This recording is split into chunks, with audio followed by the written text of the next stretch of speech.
Muy buenas tardes. Damos continuidad al programa de Historia Social Paraguaya del tercer semestre de la Escuela de Ciencias Sociales y Políticas. En el día de hoy vamos a ver lo que tiene que ver con el aspecto del modelo jesuítico y el modelo franciscano en el Paraguay, para de esa forma entender cómo estos dos procesos de evangelización emprendidos por los europeos con los naturales de estas tierras fueron configurando dos formas de organización social, dos formas de organización incluso urbanístico-arquitectónica de las poblaciones del Paraguay actual. En primer lugar, entonces, ver que esta herramienta de las clases virtuales nos permita superar este distanciamiento social como medida sanitaria ordenada por el gobierno y seguir avanzando con el programa y no detenernos. La idea es que en los próximos encuentros podamos ir concluyendo los temas que quedan pendientes de esta unidad y al terminar esta clase ustedes van a poder tener acceso a un link donde van a poder responder algunas preguntas que se hacen con respecto a lo desarrollado en este encuentro virtual. La orden jesuita fue fundada en el marco de la Contrarreforma Católica a mediados del siglo XVI. La Contrarreforma Católica fue un movimiento que enfrentó a la reforma de Lutero, que había empezado con las 99 tesis de Wittenberg, donde hacía una serie de cuestionamientos al funcionamiento de la Iglesia Católica, que era la predominante en Europa en ese momento. El objetivo de la orden jesuita tenía principalmente un objetivo misional, tanto a través de la educación como a través de la prédica del Evangelio en las poblaciones que se fueron incorporando en esa visión imperial que tenían los monarcas españoles del siglo XVI, tanto Carlos I como su hijo Felipe II, de dominar las cuatro partes del mundo, además de esa impronta católica que se había puesto a todo el proceso de conquista a partir de las bulas interceteras que había concedido el Papa Alejandro VI a los reyes católicos. En ese sentido, bajo Felipe II comienzan a darse instrucciones a los jesuitas para ir a misionar a América, y es así que desde el Perú comienzan a llegar desde la zona del Tucumán, actual República Argentina, los tres primeros sacerdotes jesuitas a la jurisdicción de la entonces provincia del Río de la Plata. Llegaron los padres Salón y Ortega y Fiel, quienes estuvieron misionando tanto en Asunción como en las poblaciones indígenas de los alrededores a fines de ese siglo XVI. Posteriormente, por una cuestión de disciplina y de reorganización de la orden jesuita en Sudamérica, estos sacerdotes tuvieron que abandonar la ciudad para reorganizarse y fueron entonces esta efímera primera presencia se acabó. Posteriormente, a comienzos del siglo XVII, por iniciativa de Hernandarias, se insistía en el envío de misioneros y específicamente de misioneros jesuitas. Es así que el superior de la orden jesuita, Acquaviva, encarga al padre Diego de Torres la organización de la provincia jesuítica del Paraguay. Diego de Torres llega a reclutar 45 sacerdotes, en su gran mayoría de la provincia, o sea, de las provincias españolas de la península itálica como de la propia España, y llegan a Asunción a fines de la primera década del siglo XVII. En la primera carta annua, que eran los informes que hacían los jesuitas anualmente a sus superiores, la de 1612, una de las primeras, el provincial agradece el hecho de que el hermano León haya donado una importante suma de dinero. Se menciona que un aporte de dinero al propietario del único molino existente en Asunción que posibilitó el pago de una deuda que alcanzaba 2.000 pesos. Hasta ese momento el Colegio Jesuita de Asunción no contaba con suficientes recursos porque estaba en un proceso de instalación. El colegio jesuita se instaló en donde hoy está la Cámara de Diputados y el Senado de la Nación. Ese predio era el Colegio Jesuítico de Asunción. En 1608, estos jesuitas que vinieron al Río de la Plata llegaron a un acuerdo con las autoridades y se debía pagar a cada párroco una cantidad de 300 pesos ensayados, o sea, pesos de plata, por eso se llamaban ensayados, para, por los trabajos misionales y los trabajos de cura párroco que hacían los jesuitas en las distintas misiones. Efectivamente, a partir de las misiones jesuitas y de la situación en la que se encontraban los indígenas bajo un régimen de explotación, muchas veces enviados a los yerbales para comenzar a explotar la yerba mate o acompañar a los expedicionarios que andaban todavía buscando minas de oro, hizo que muchas veces la población indígena se vea muy afectada por estas medidas económicas adoptadas por los conquistadores españoles. Además, en ese momento había venido el visitador Francisco de Alfaro, que dio una serie de ordenanzas con respecto a cómo debía ser el trato que debían conceder los encomenderos a los indígenas. Es por eso que el padre Diego de Torres comenzó a gestionar un proyecto que a la larga se fue consolidando, que era liberar a los indígenas que fueran reducidos o evangelizados por los jesuitas en sus poblaciones, sean liberados del servicio de encomienda y fuesen encomendados solamente al servicio directamente del rey a cambio de un pago anual de un tributo. Si ustedes pueden observar en la parte de lo que hoy sería el norte de del estado de Paraná en Brasil, era la zona del Guairá donde estaba Villarrica. En ese sector se colocaron más o menos unos 10 pueblos jesuíticos que habían sido fundados por estos primeros misioneros, a los que se le sumó un sacerdote asunceno, Roque González de Santa Cruz, quien rápidamente al incorporarse a la orden jesuítica incorporó su espíritu y se convirtió en un gran misionero también y fundador de muchas poblaciones, entre ellas podemos mencionar Encarnación, Asunción del Caro y otras, donde la acción de Roque González estaba más en este sector al sur del actual Paraguay y en la provincia de Misiones y parte del estado actual de Río Grande del Sur en Brasil, donde finalmente en 1628 encontró la muerte en manos del cacique Ñezú y sus partidarios. Como podemos ver, después de a fines del siglo XVII, la provincia jesuítica, este es un mapa de Ernesto Meder, nos muestra cómo esta provincia jesuítica fue consolidándose territorialmente y también posteriormente vamos a ver cómo se consolidó demográficamente, teniendo una mayor cantidad de población e incluso mucho más recursos, y de ahí es donde comienza a hablarse de unos mitos y una serie de rivalidades con los encomenderos de Asunción que hablaban eh, del oro jesuita. Las misiones entonces comenzaron siendo fundadas por los padres Maceta y Cataldino. La primera misión jesuita fue la de Juan San Ignacio Guazú, la actual población de San Ignacio en el departamento de Misiones. A partir de ahí entonces se fueron fundando otras poblaciones a lo largo de esa zona con el objetivo de reducir a los paranaes, que eran uno de las parcialidades guaraníes más levantiscas. Esto que están viendo en este momento es un grabado ya unos años posteriores de Florian Pauque sobre cómo se hacía el cruce de los ríos, ¿verdad? Entonces ahí se puede ver cómo los indígenas estaban ayudando a hacer cruzar las carretas, los caballos y cómo los curas eran llevados encima del lomo del caballo o en unas barcas especiales donde los hacían cruzar. Esa era la manera en que se cruzaban la mayor parte de ríos y arroyos, porque en la mayoría de estos cauces de agua no había en ese entonces todavía un sistema de puentes bastante eficiente. En- Aquí vemos cómo se concentraron las misiones jesuíticas ya a fines del siglo XVII, luego de las invasiones bandeirantes que ya vimos en unas clases anteriores. Y entonces los pueblos jesuíticos se concentraron cerca de Asunción y de Buenos Aires con el propósito justamente de buscar una defensa ante posibles nuevos ataques de los bandeirantes.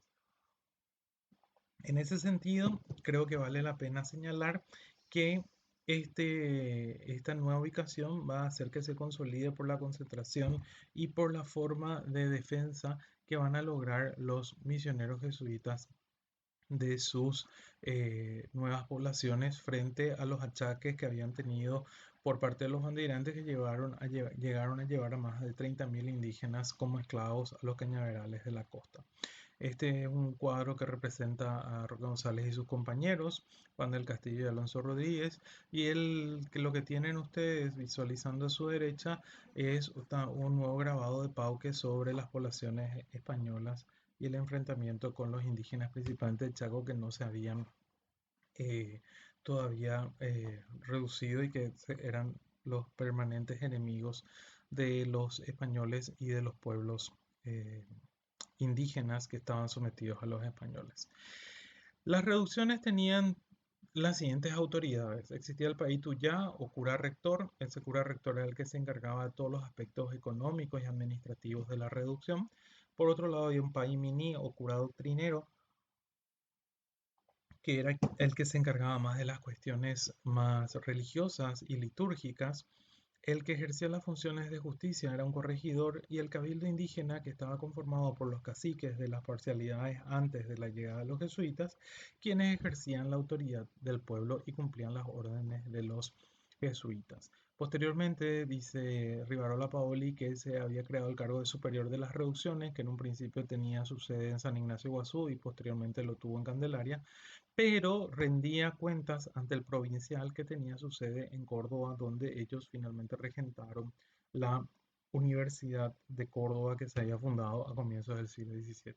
Este es un grabado donde se ve efectivamente la disposición de un pueblo jesuita, donde estaba la iglesia mayor, la casa parroquial, el cementerio, la casa de recogidas y huérfanas, donde iban tipo el asilo. Estaban las casas de los indígenas en los alrededores de la plaza y como podemos ver la plaza estaba presidida por la iglesia, ¿verdad? Entonces esta era una visión que tenían los jesuitas con respecto a la organización que debían tener sus distintas poblaciones. ¿Cómo era el sistema de propiedad? Y el sistema de propiedad tenía una característica muy peculiar. La propiedad se dividía en tres. Estaba la Bambaé, el Tupambaé y el Tabambaé. El Abambaé era la tierra que se le daba al indígena que debía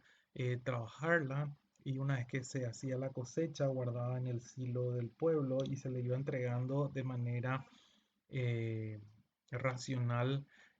a través de un racionamiento semanal al indígena para su consumo. Después estaba el Tupambaé o la cosa de Dios que servía justamente para alimentar a los que estaban en el Cotuguazú, que eran los indígenas, ancianos, las viudas, los huérfanos y también para todo lo que era el financiamiento de las construcciones de templos y lo que tenía que ver con la liturgia. Y por último estaba el Tabambaé, que eran las estancias, las tierras, los yerbales, que les permitían a los jesuitas poder juntar los recursos para pagar el tributo al rey y de esa forma evitar que los indígenas salgan al servicio de encomienda. ¿Y ellos por qué no querían que salgan al servicio de encomienda? Porque si bien, como ya hemos visto en clases anteriores, la encomienda debía durar solamente 2 meses, muchas veces el indígena que salía del pueblo lo hacía y no precisamente por 2 meses, sino que terminaba saliendo por un tiempo mucho mayor, por lo cual eso generaba contrariedades al pueblo de materia económica, de carácter social y también el indígena se encontraba alejado de los sacramentos, cosa que preocupaba mucho a los pobres. Obviamente este régimen así bastante disciplinado, organizado, social y económicamente tuvo sus críticos. Uno de ellos y uno de los primeros en Paraguay fue Blas Garay, un historiador de raigambre colorada pero de espíritu liberal. De espíritu liberal me refiero al aspecto ideológico, quien escribió lo siguiente. A la vuelta de algunos años y a la par que crecieron sus progresos, cambiaron los jesuitas de conducta. Los que fueron en un principio humildes y abnegados misioneros tornáronse ambiciosos dominadores del pueblo, que poco a poco sacudieron todas las naturales dependencias a las que debían estar sujetos, afanáronse por procurar riquezas materiales en menoscabo de su misión cristiana y civilizadora, persiguieron a los que intentaron poner coto a sus abusos o quisieron combatir su influencia, se hicieron dueños de la voluntad de los gobernadores y de los obispos, ya porque estos les debían sus nombramientos, ya por el cohecho y la promesa de pingües ganancias, se los hacían devotos y convirtieron su república en una inmensa sociedad colectiva de producción, arruinando amparados en los grandes privilegios que supieron obtener a la provincia del Paraguay, a cuyos beneméritos debían reconocimiento por muchos conceptos. Para entender por qué esta crítica tan dura de Garay, lo que ocurre es que, como efectivamente para poder pagar los tributos al rey por los indígenas que cumplían el servicio, los jesuitas comenzaron a explotar el rubro que era más rentable en ese momento en el Río de la Plata, que es la yerba mate. Obviamente los jesuitas, como vimos, tenían formación académica y uno de ellos, Asperger, descubre cómo hacer el cultivo de la yerba mate. Entonces los jesuitas tenían sus yerbales cerca de sus pueblos, por lo tanto se evitaban una importante cantidad de dinero en costos, en tiempo para el laboreo de la hierba, a diferencia de los vecinos de Asunción que debían enviar expediciones, escoltas, ganado a través de los montes para llegar a la zona de los yerbales naturales y ahí hacer la explotación de los yerbales en unas condiciones bastante duras. Por lo tanto, el costo de la hierba jesuita muchas veces era mucho menor que el costo de la hierba de Asunción. Y por eso es que se generaron una serie de revueltas y enfrentamientos permanentes entre los vecinos de Asunción y la orden jesuita. Y por ese motivo es que Garay es bastante duro diciendo que los jesuitas aprovecharon de las circunstancias y perjudicaron a la provincia civil del Paraguay. Aquí hay un ejemplo, también un grabado de Pauque, de cómo se hacía el laboreo, en este caso de otros productos, no precisamente la yerba mate. El árbol de yerba mate no es tan extenso. Y este es un grabado de Meder para entender cómo en esas condiciones de una organización económica bastante eficiente, con un régimen bastante celoso en el manejo y el contacto de los indígenas con el exterior, que eso hizo que muchas veces ocurrieran grandes pestes, ya que estamos en términos de pestes, de viruela, de sarampión y otras enfermedades, que en algunos casos no afectaron a los pueblos jesuitas porque ellos evitaban mucho contacto con la provincia civil. Aquí podemos ver a comienzos del siglo XVIII, en este grabado de Meder, en el mapa que está a la izquierda, cómo había una mayor concentración de población jesuita, o sea, de población en la jurisdicción jesuita, a diferencia de lo que es la provincia civil con capital en Asunción o la provincia de Corrientes, o incluso poblaciones en la zona de Río Grande del Sur bajo la jurisdicción portuguesa. Después de la expulsión de los jesuitas, podemos ver que se produce un gran despoblamiento de las reducciones jesuíticas y aumenta considerablemente la población en la jurisdicción de la provincia civil del Paraguay, de la propia provincia de Corrientes e incluso del Río Grande del Sur. ¿Qué es lo que ocurrió? Lo que ocurrió es que luego de la expulsión de los jesuitas, quienes mantenían un alto estándar en términos de calidad de la organización del pueblo, cuando estos se retiran, vienen a muchos de estos pueblos la Junta de Temporalidades, que era el organismo creado por el Estado para administrar los bienes de los jesuitas que fueron expulsados.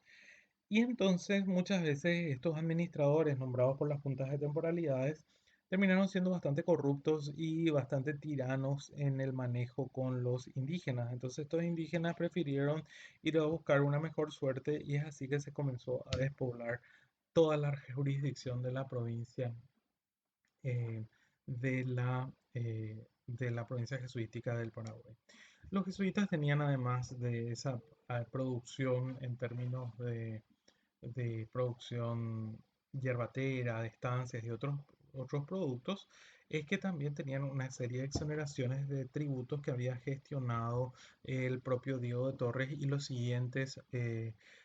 administradores de la provincia jesuítica. Incluso llegaron a enviar a Antonio Ruiz de Montoya, que a pesar de que las leyes de Indias prohibían que los indígenas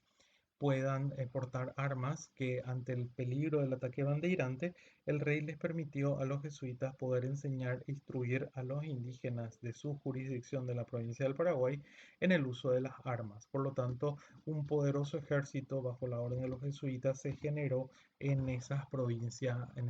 jesuítica del Paraguay, y lo que llevó muchas veces a crearse rumores de que los jesuitas querían formar su propio estado, de que se querían independizar, rumores que fueron muy utilizados principalmente en el siglo XVIII en el proceso de expulsión y de difamación de la orden en las cortes europeas, ¿verdad? Entonces, los jesuitas comenzaron a desarrollar un modelo bastante teocrático de alguna forma, pero que tenía como característica principal la disciplina y el orden y la búsqueda de lo que era el lema y la divisa de la orden jesuítica, la mayor gloria de Dios. Este es un ejemplo de una orden, de una resolución jesuita, que es la de Jesús del Tabarangüe, que está cerca de Encarnación, que quedó inconclusa en el momento de la expulsión. Es así que efectivamente los jesuitas consiguieron una serie de privilegios que molestaron a los vecinos de Asunción. O sea, imagínense, producían lo mismo que ellos, no les dejaban que puedan usar de los indígenas, la gran cantidad de indígenas de mano de obra que ellos tenían ahí, tenían buenas tierras, una buena administración y encima en algunos casos muchos de estos encomenderos importantes de Asunción le debían dinero al Colegio Jesuita de Asunción, como había demostrado en varias de sus investigaciones el doctor Ignacio Telesca. Por lo tanto, eran bastante odiosos para los habitantes de Asunción y eso se notó principalmente en la primera revolución comunera en 1648 y también durante la gran revolución comunera del siglo XVIII. Este es un grabado de Pauque donde se representa unas borracheras, una de las borracheras que solían hacer los indígenas. Si bien los jesuitas trataban de que todo lo religioso predomine en la relación social eh, de los aborígenes, muchas veces ellos no podían evitar que sigan haciendo sus propios festejos, se alejaban de las poblaciones y hacían estos festejos y estas fiestas con respecto a la cosecha, la siembra, etcétera, siguiendo sus tradiciones. Bien, espero que les haya servido esta presentación y entonces ahora vamos a ver el modelo franciscano y después les voy a explicar en qué consiste brevemente el ejercicio. Bien, el modelo franciscano,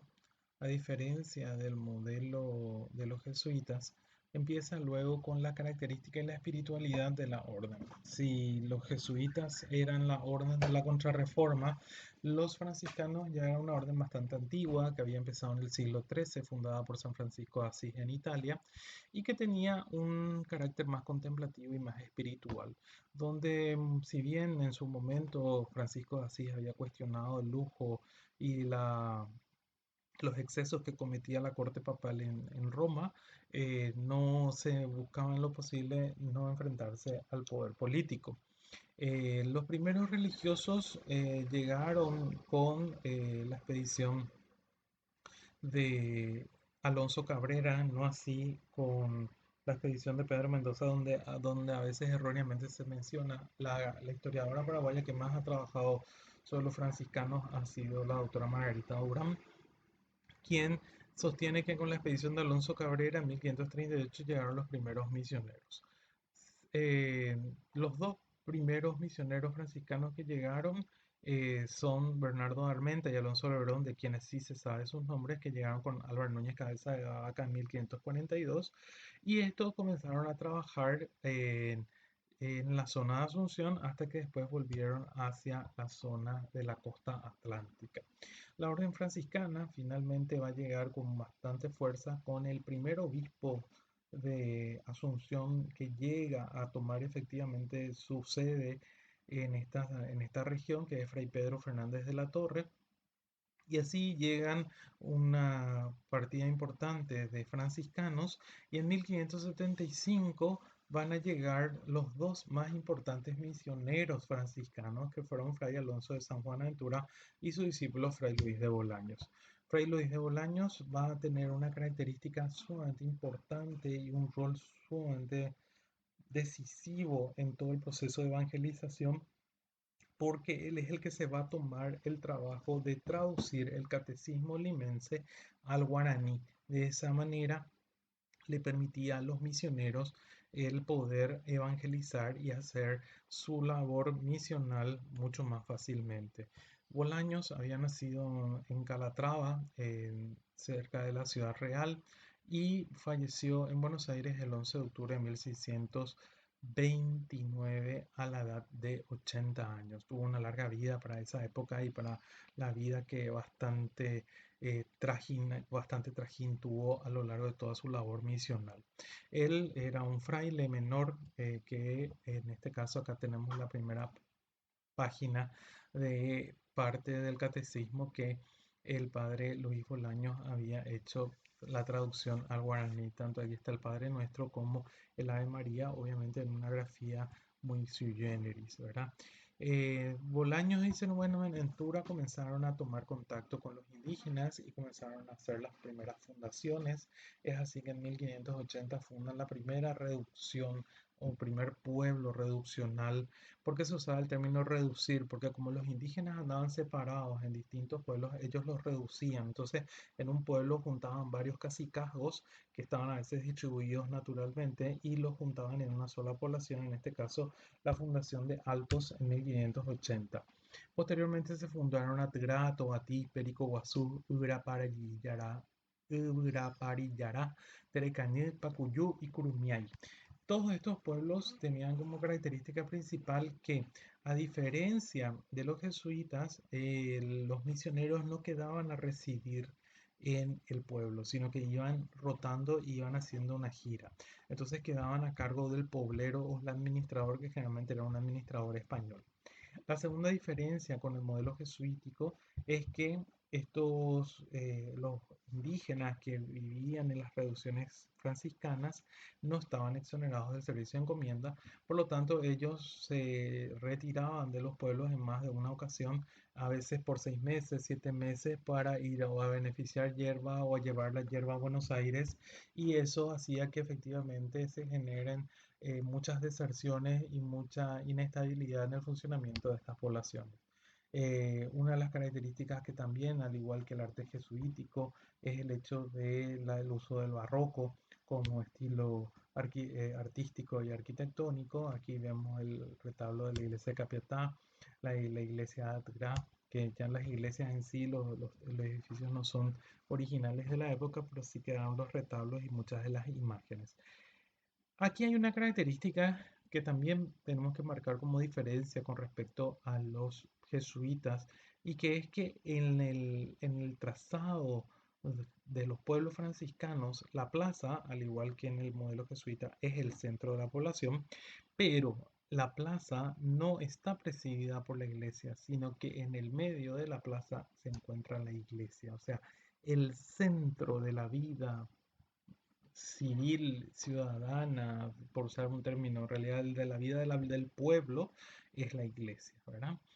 Dice Margarita Durán que el principal objetivo de las reducciones era la evangelización. Sería injusto decir que los franciscanos concentraron a los indios para entregarlos a los encomenderos, porque esa era una acusación que a veces se hacía, ¿verdad? Obviamente los franciscanos lo que querían era facilitar su labor en el proceso de evangelizar. Ese proceso de evangelización conllevaba la reducción de estos indígenas a una determinada población,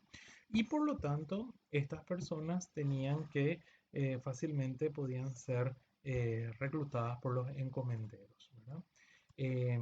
este es un grabado que tiene en su libro la doctora Durán, su tesis doctoral sobre San José de Cazapá, que fue hecho por Edgar Cune, donde se puede ver efectivamente cómo está la plaza. En el medio de la plaza está la iglesia con el campanario, detrás de la iglesia estaba la casa de los padres, el patio del convento, donde también estaban las oficinas y los almacenes del pueblo. Después estaban los talleres, la carpintería, estaban las casas de los indios alrededor de la plaza, estaba el hospital, el tambo, donde era que quedaban las personas que venían de visita al pueblo, y las demás casas. Entonces, esta era una estructura básica de los pueblos franciscanos, donde ahí podemos apreciar cómo